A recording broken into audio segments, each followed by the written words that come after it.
Le 15 juillet dernier, le conseil d'administration du Fonds monétaire international validait un programme d'aide triennal en faveur de la République démocratique du Congo. L'aboutissement de négociations intenses qui ont été confirmées lundi par le représentant de l'institution à Kinshasa lors d'une conférence conjointe avec Nicolas Kazadi, ministre des Finances congolais. Le programme prévoit le décaissement d'1,5 milliard de dollars sur 3 ans en échange de certaines réformes déclinées sur 3 axes. Le premier axe de réforme, c'est dans le domaine budgétaire, c'est créer des marges de manœuvre budgétaires pour les dépenses les plus utiles pour le pays, notamment les dépenses sociales, avec un indicateur, une conditionnalité dans le programme qui est prévu, et aussi pour les investissements les plus nécessaires.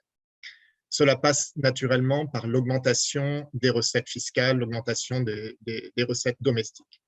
Le deuxième axe de réforme, c'est le renforcement du cadre monétaire, donc ce sont des réformes à la Banque centrale essentiellement, et de la supervision du secteur financier.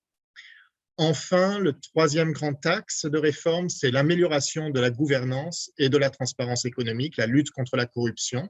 Donc on pense au secteur minier, mais pas seulement, c'est la gouvernance économique et budgétaire en général. Un premier décaissement immédiat de 217 millions de dollars est déjà intervenu et permettra au pays de renforcer sa stabilité macroéconomique.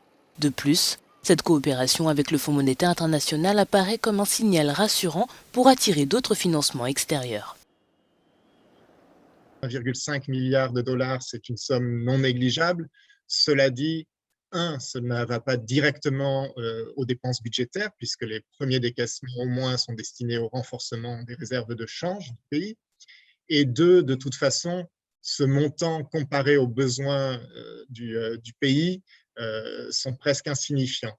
Nous en sommes tout à fait conscients et comme vous l'avez dit, un des grands objectifs du programme soutenu par le FMI, c'est cet effet signal pour montrer que le gouvernement est engagé dans un programme de réforme qui va assurer une certaine stabilité macroéconomique et financière, qui devrait se traduire par meilleures perspectives économiques, des meilleures perspectives de croissance à long terme, et donc attirer, comme vous l'avez dit, les partenaires, les investisseurs, qu'ils soient domestiques ou étrangers. Les futurs décaissements dépendront du strict suivi du programme de réforme agréé entre le Fonds monétaire international et la République démocratique du Congo. Gabriel Lehost est optimiste quant au potentiel du pays riche en ressources. Bien sûr, tout le monde pense aux ressources minières, mais pas seulement, les ressources agricoles, les ressources humaines aussi, avec une population jeune, nombreuse, travailleuse. Donc, il y a énormément de potentiel. La grosse question, c'est comment libérer ces potentialités.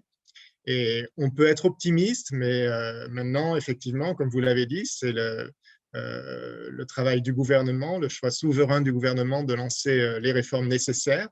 Et nous voyons, comme je pense la communauté internationale, une fenêtre d'opportunité, comme on dit, dans les mois qui viennent pour lancer ces réformes.